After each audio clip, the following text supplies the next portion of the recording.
First thing you'll notice is that I've got a towel on this table, and I'm in a controlled environment because everybody else is at the shooting range, and it's a little hectic to do a video like this when there's other folks at the range, so I just stay away on Sundays.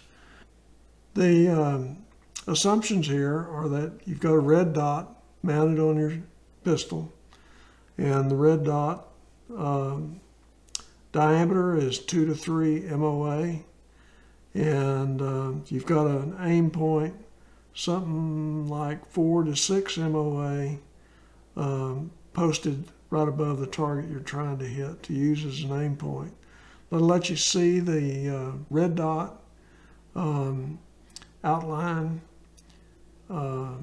against the aim point, and help you center the red dot in the aim point circle, even at these long distances.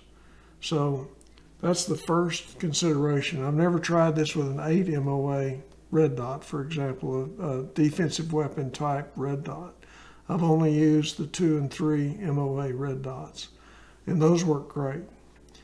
So that's the first thing. The other thing is ammo. I personally use Atlanta Arms, and 9mm I use a 115 jacketed hollow point, and I'm sure there's other ammo that's pretty good, but I've been using their ammo for 6 years, I think, and I just don't see any variation in it. So that's what I've standardized on. Other people have their own opinions about that, and I don't reload, and that'd probably be the best thing to do, but good grief, you shoot some good groups at 100 yards with box ammo, it's kind of hard to try to figure out how to duplicate it.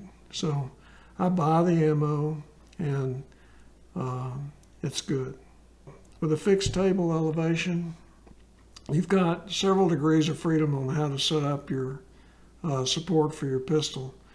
And if you start with a bench like this and know that eventually you're going to take, say, 50 shots, one thing you might as well do at the start is put a towel or something down so that your elbows won't be rubbing on the bench. So first thing is put a towel down under your rest. The elevation of the bench is fixed, and you need something on the bench to protect your elbows. So I always put a towel or a mat or shooting mat down or something so that my elbows don't rub across a rough wooden bench top. So that's the first thing. The next thing is that you can't do this without putting something on the table. So if you try to put something on, try to shoot the gun from the bench surface, you wind up having to get so low that your neck hurts, your elbows hurt, you're shooting over your glasses, you're looking over your glasses, and just not a good way to go. You can have good recoil control, but you can't see the target very well. So I'll usually start with a block, 4x4, something like that, and then look. Some ranges the sights are uphill, some they're downhill, and so you need to be able to see about what you're looking at. So I'll do a trial fit with a 4x4 block, and then see how my neck angle is, and if my neck and eyes, if I'm still looking over my glasses like I am here. And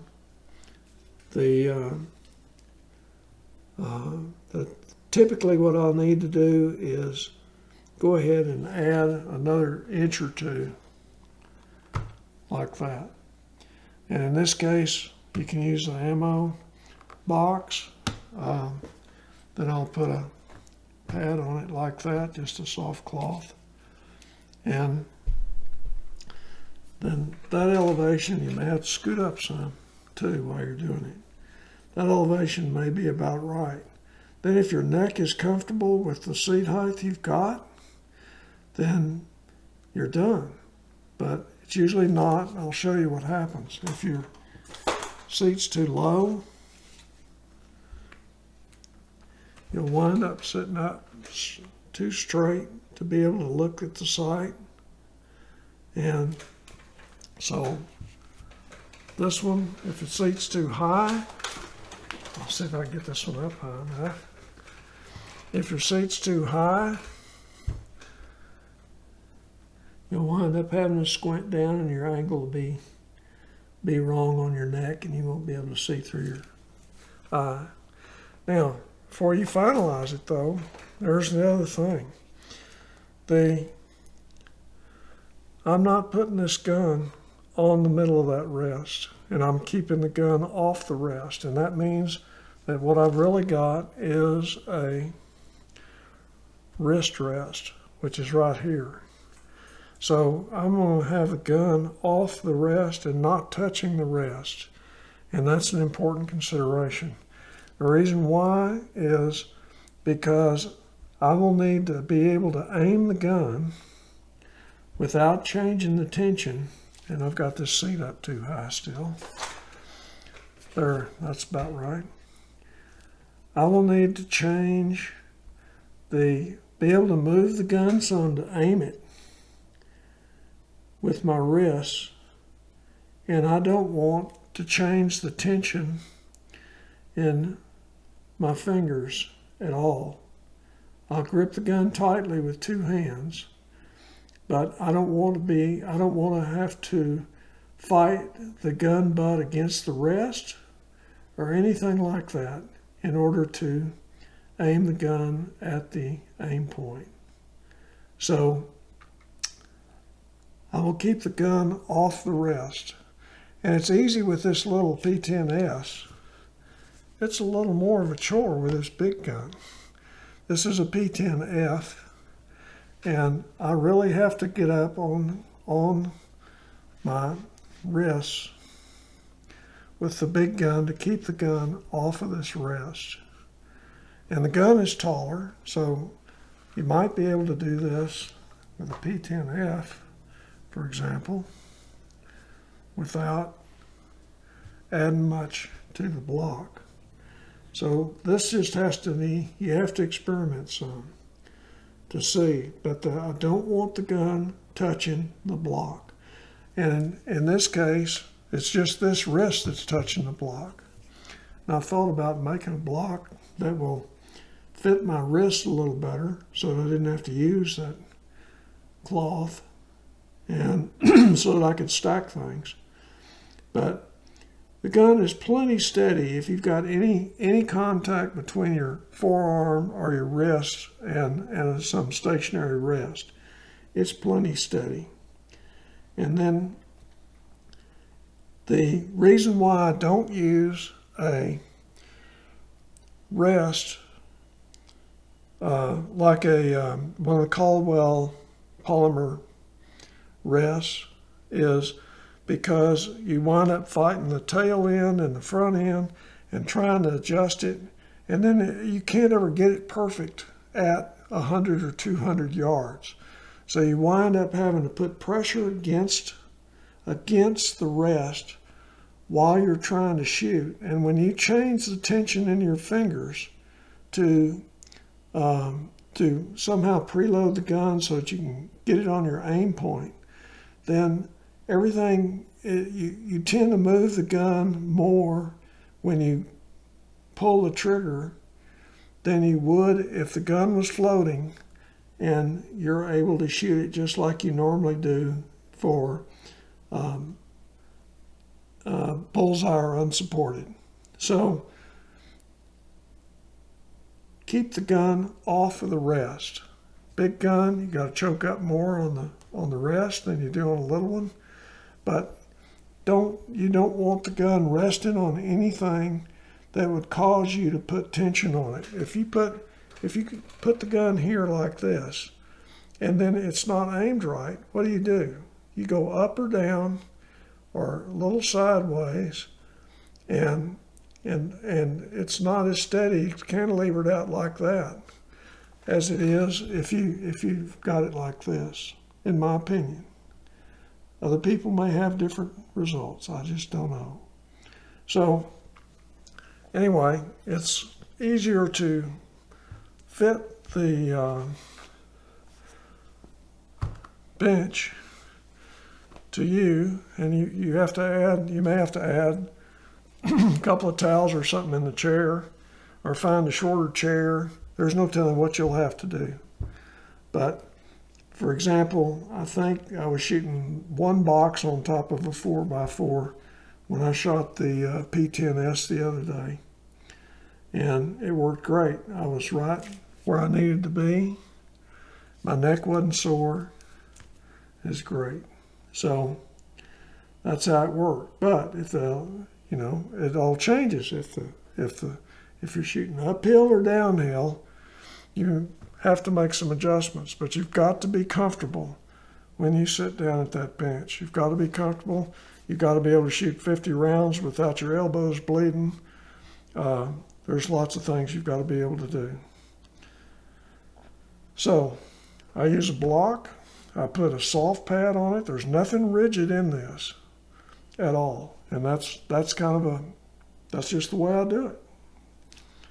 So the other thing, keep in mind, the other reason for keeping it off the rest and why I don't use a fixed rest of some sign or some sort of fixture is because the gun will recoil differently. If you have the butt of the gun resting on something that's pretty rigid, it will recoil differently, and that'll change the aim point than it will if it's off of the rest. So if you want a consistent recoil, what have you got to do? You got to have no contact on the pistol, and you've got to have constant grip strength with both hands. So if you change your grip strength or the pressure you put on the gun before you pull the trigger, you'll change the recoil slightly. But it's not near as much of an effect as if you had the butt of the gun. Let me show you on the bigger gun. Than that. That will have a big effect. And the other thing is you tend to rely on that butt placement than to hold the gun steady. And when you have to learn to do it with the gun not supported if you want to be consistent. So that's the key. To me, that's the key, is I will put my forearms or wrists, whatever you want to call it, on the rest. Two-handed grip, tight, and then try to pull the trigger without moving the gun. And you got to have your seat elevation right. You've got to have this block elevation right. And then I'll show you. I'm gonna go ahead and zoom in on this gun so I can show you a few things. This gun, this is the P10S with some grip tape added. I haven't done the Sugru thing yet, but I want to show you why I did what I did. What you'll see is on this side, the right side is filled in, and so it's somewhat ovalized on the right side. I just did that with some tennis racket tape and then wrapped it with this other stuff that's actually a good grip. Looks bad, but it's a good grip. It's a Duck product. I don't remember what it's called. So, and the other thing I've done is I've put the large grip insert on this gun. The reason for the large grip insert is this. If you hold the gun and you can't feel anything right here with the small grip, then you need to put a larger grip in it. That gun has to be pressing against this part of the meaty part of your palm. If it's not, then the gun is going to move. It'll go like that because there's nothing to keep it from sliding up on your wrist. So if you want to have the gun not move and be able to put some pressure on the bottom part of the grip, you've got to find a grip insert that fits. Now, if you can't feel anything up here in the top, your grip insert may be too thick.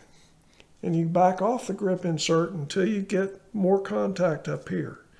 So the whole reason for everything I've done on the grip, other than for the trigger reach, which I'll show you in a second, is to get good contact in my palm here, with that thing being overlaid so that I've got contact here. And then the right grip insert so that I've got contact across the back of the gun too. So everything is done to get the maximum contact area on the gun. Then I haven't done it much. I haven't spent much time on this one yet. But if you'll notice my trigger finger, let me cock it. Okay, we don't care what the trigger finger reach is like until it gets to the break.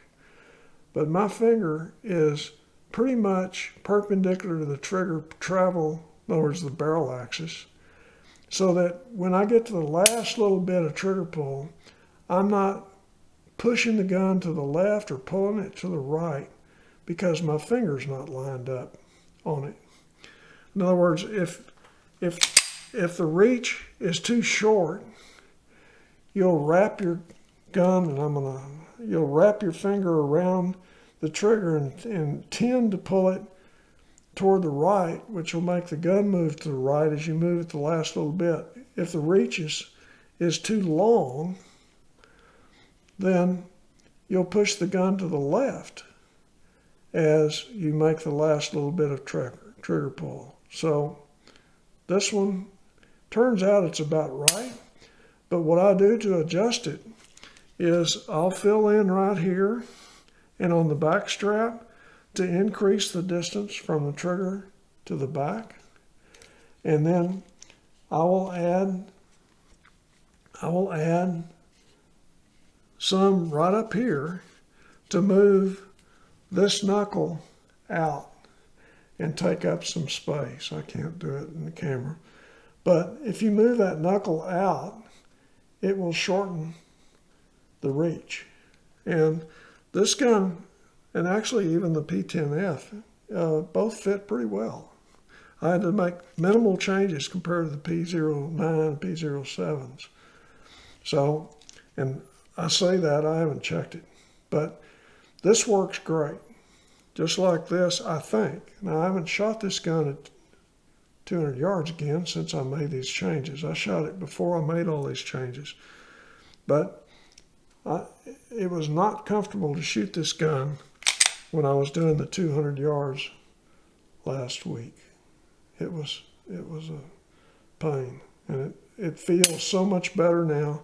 And I've also got the CGW 320 striker in the gun now too. And I use the 4.5 pound spring, even though I've been using a 4 pound with the other striker. So it's got some work to do. But the trigger pull has to be straight back, and you have to be able to prep the trigger so that you take up a lot of the travel before you line up the dot for the final little bit of trigger travel. And then the last little bit of travel, boom.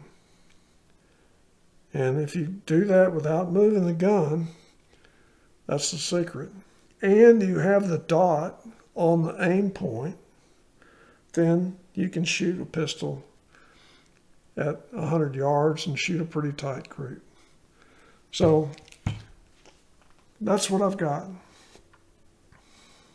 Y'all need to try it. It's not near as hard as you might think. If I can do it, y'all can do it.